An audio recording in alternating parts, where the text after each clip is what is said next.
So I think like the free market will also solve it in a way that the more educators we have, the more competition of ideas we have. And if somebody is going in a weird direction, we will not be afraid to call each other out in this sense.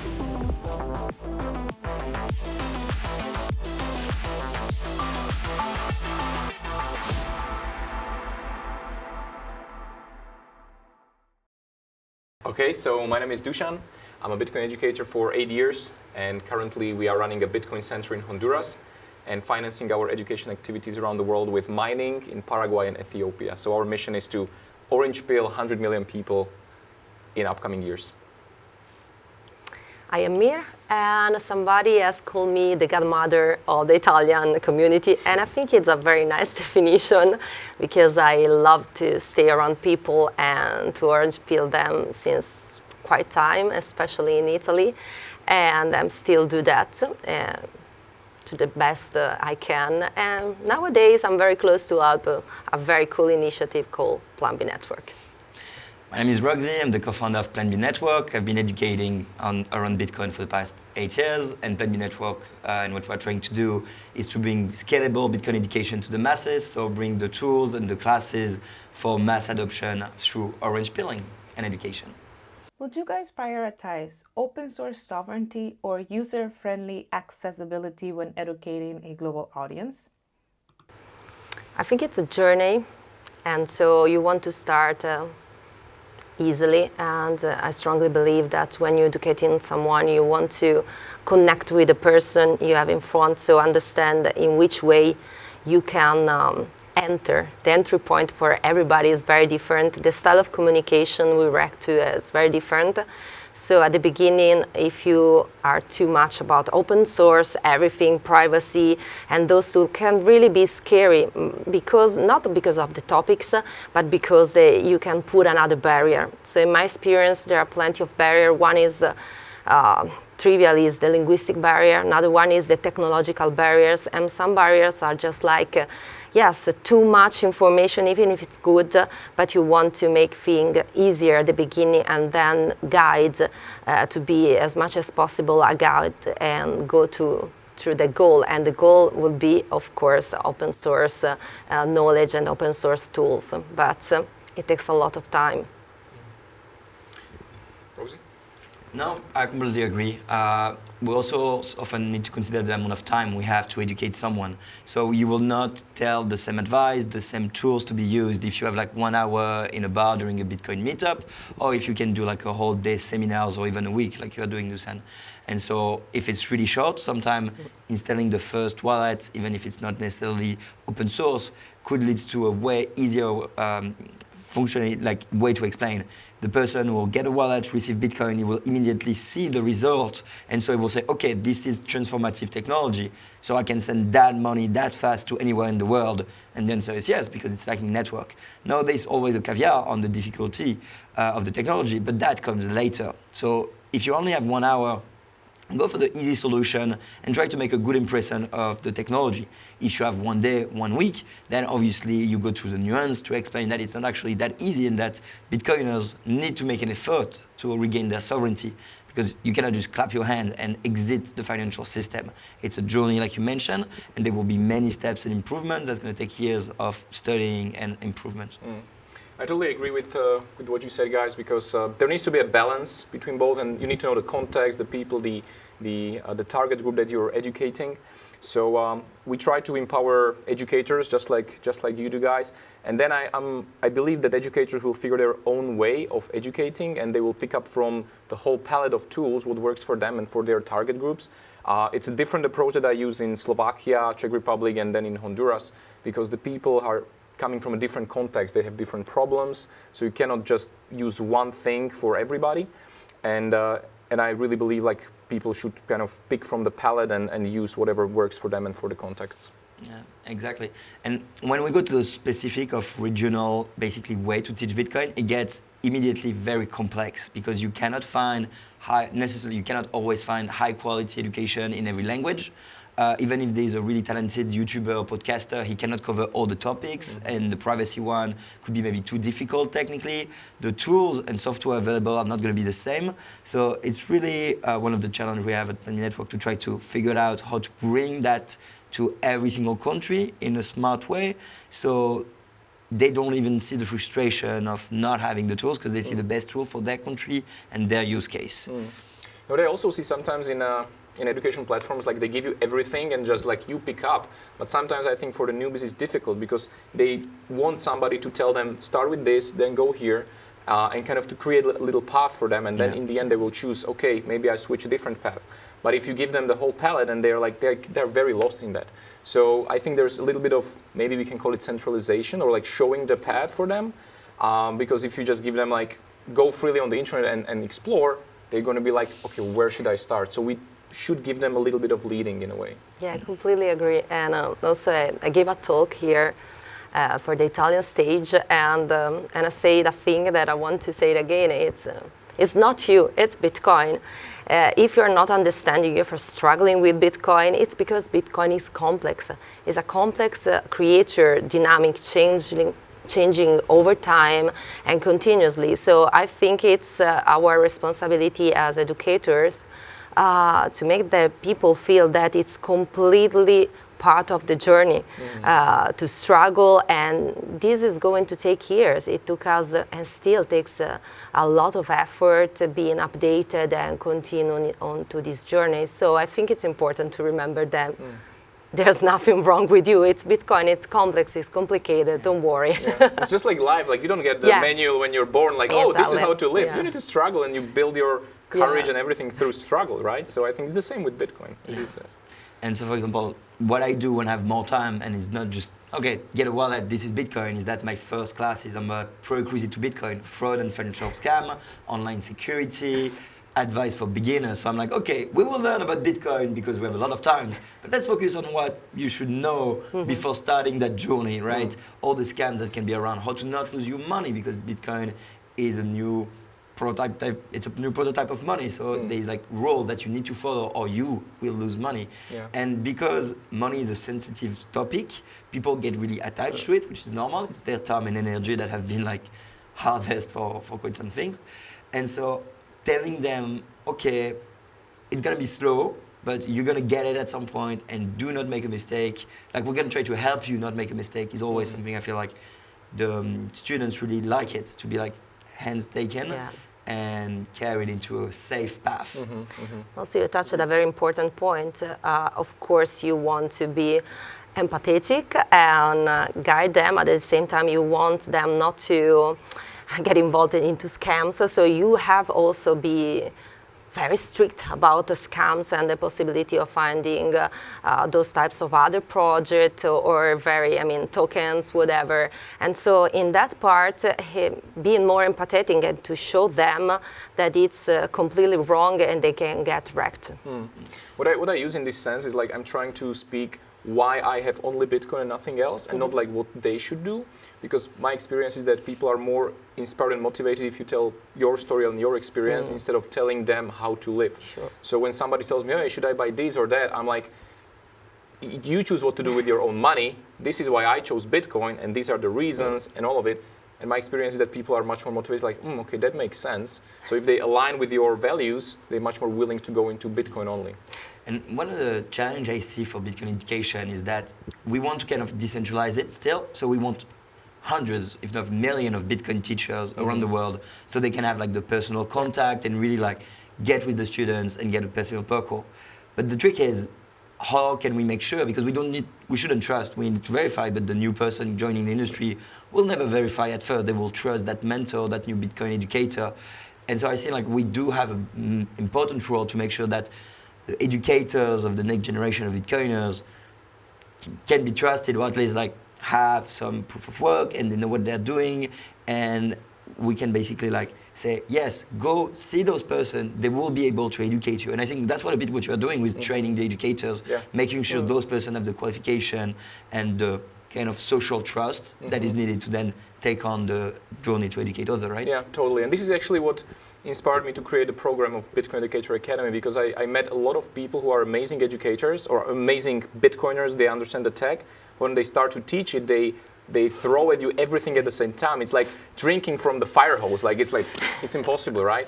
So kind of teaching the soft skills of how to how to handle the objections, how to use analogies, how to debunk the myths. It's super important, and kind of like to really know what to say at what time and not to throw everything at the same time. That's kind of like the tricky part of being an educator, and that's what I feel like we need to teach more to the people, the soft skills of education. I have a question. Absolutely. I think the best compliment I got from educated someone was this guy coming after a meetup or whatever. I don't remember. He told me, I'm going to bring my wife to you because you look like a normal person. Nah. So it really surprised me, but it was very nice. I mean, I didn't scare them. Yeah. We felt a connection. He was motivated to expand the knowledge to Bitcoin to his family. And it really made me think about this, because we tend to be the educators, so we want to show our authority, but in the end it's not that something that is going to work so deeply. Sometimes to see that I'm a normal person using Bitcoin and talking about Bitcoin can even be more effective, and that really surprised me. And I love that you mentioned empathy as well. It's super important in education. That's wonderful. We are talking about technology, of course, and very abstract and very cold topics, but at the same time, we are humans, and of course, we have the same fears, and we are talking about money and value, and so of course, there are plenty of emotions going on. Also, the reaction we get from people is they are trying to protect themselves from what they have done in the past. I didn't buy Bitcoin, it's time to enter, it's a good investment for my family. So of course you're educating people, but it's not completely not related to everything as humans, so everything going on in our life. We have to remind also that part, even if we are not, it's not our strong skill, I think as educator we have to develop this part too. Is super, super important. Super agree. How can we share Bitcoin information without adding any personal bias? So that's a big challenge, because at the end we could censor some specific solution, we could incentivize people to do more one or the other, and we could be coerced. The good thing is that it's not just one solution. Everyone can educate a different way, and there's a lot of educators and different initiatives around the world. So there's no monopoly on Bitcoin education. At Plan B, we do try to have the biggest database of accurate, monitored, high-quality data, but it's fully open source. Anyone can contribute, anyone can fork, anyone can take it. And then basically it's just a question of you just have a library of content and you decide which one to pick. And if you feel like, okay, there is not that specific content, you can just add it. So on that side, it's basically trying to empower the educators and give them the tools to better educate. Having a complete cohesion of all the educators around the world is going to be impossible, because Bitcoin is very emotional and everyone has a different way to explain it and a different vision of what it is. Some people are going to say it's only privacy, and if you're not running your node and everything, you are doing it wrong. Other people are going to be way more tolerant. So basically, I think at that stage, lucky for Bitcoin, it is already too late to try to narrow it down to one path of learning. We may optimize it because we believe that it's the easiest way to explain. First we explain maybe money, then the technology, then the practice. But even there, every educator has a different way to do it. And based on the person, the time you have, it's going to be different. So I understand the scare. I understand people could be scared that we try to centralize education. But at the same time, everything is open source, and we are just building tools for educators to use. We're not telling them exactly what to do, and if they want to do something else, they're completely free to do so. I think it's there is the concept of curation, which is a nice word. I mean, centralization can be really scary. Echo chamber, we are recycling the same content in the same community all over again, but it's almost impossible, especially at this stage. But if we think about that as curation, I mean, I created this list of Italian resources, and for me it was just like my favorite resources, and I wanted to share with the community, and it was just like a curation, my favorite and the best ones, and the Italian were happy because they had this sort of a list where they would have a start. Also, I put every type of media, different media, even the ones I don't usually consume, to get a more diversified the list. And nowadays the list is so long, it's pretty useless, which makes me really happy because it means we have so many great content in Italian. But I started just from my favorite things. I didn't want to impose those things to others. So I think that from time to time it's difficult to find a balance between centralization, decentralization, and what is being done by Plan B Network is amazing because they are centralizing, curating the contents, but at the same time trying to tell people, please decentralize this knowledge in your community, in your personal journey. So that's a very good balance, and it's not easy. Absolutely, your question was really, really good. Yeah, what the first slogan we tried to guide was that centralize to better distribute. So we just gather, we curate, we translate in every language, so it's available. We do the hard, like the educator is doing a really hard work, but then translating, created, and giving it to more people, so his work is more distributed, is extremely valuable for countries that just don't have Bitcoin educators. Now, to go in your way, I think every educator, and especially influencers, big podcaster, big YouTuber, have a massive responsibility to be not necessarily transparent, but to understand the wave they will have on the next potential soft fork, hard fork of Bitcoin, and the direction the protocol and the entire space is going to take. Because at the end, it's a social movement, but we always, like most people don't have time to spend all of their energy and they have a full-time job. So they rely on a podcast and a YouTuber to tell them how is Bitcoin doing and where it's going. So those big influencers will need to take responsibility at some point saying, do we fork, do we do not fork? Exactly like during the block size war, like high profile person made in a way a change in the protocol by having one decision or another. And this time podcaster will have an important role. And I always stress when I see them that you need to realize that, and you need to be straightforward with your audience that they will need to make their own decision, and there will be a lot of influence going on. And in the age of fake news, big data, and algorithm, the next, I call it the Bitcoin Civil War 2, that's going to come at some point. Educators will have a massive role to play. And the more educators, the better distributed the information, the better. So Bitcoin can be more resilient to an attack from whoever is going to be the bad guy in the next war to come. What I love also is that I love Bitcoiners because they are not afraid to call each other out on things. And this is kind of also the part of Bitcoin mindset, is that to be really careful about what others do and like don't be afraid to call them out. So I think like the free market will also solve it in a way that the more educators we have, the more competition of ideas we have. And if somebody is going in a weird direction, we will not be afraid to call each other out in this sense, right? So as a market, we'll kind of find a balance of which sources are the good ones, who's doing the good thing. And when you said the word curated, you reminded me of one analogy. Like imagine we go to an orchestra, right? We're going to listen to a symphony. If we would be, as an audience, required to pick the sounds, or every instrument would play at the same time, it would be horrible. So we kind of rely on the curation of the orchestra to make a beautiful song that we enjoy. If we don't like it, we can take the notes and redo it and sing it ourselves or play it ourselves. But we go there, we listen to the curation of the sounds, have a beautiful symphony. And that's, I think, the role of Plan B Network as well. Like you curate like the best based on what you think is the best. If anybody doesn't like it, they can fork it, they can do anything else. But we kind of, and people, newbies from my experience, they want somebody that they can trust to like, this is the way. And if they, on the journey, realize it's not a good way, then they will call the person out, and the person will go off the market of education in a sense. Yeah. Also, a very hard thing with Bitcoin education is that the rabbit hole is thought to be infinite. And basically, the more you go in it, the more you want in-depth content, the more you're going to go into a specific path, you're going to focus more on mining, then you want to contribute in the development of maybe code, then you focus on Lightning, peer-to-peer, Nostr, whatever. And so a Bitcoiner is always searching for new knowledge. And once he spends like the first 100 hours, 200 hours on the basics of Bitcoin, he will want more.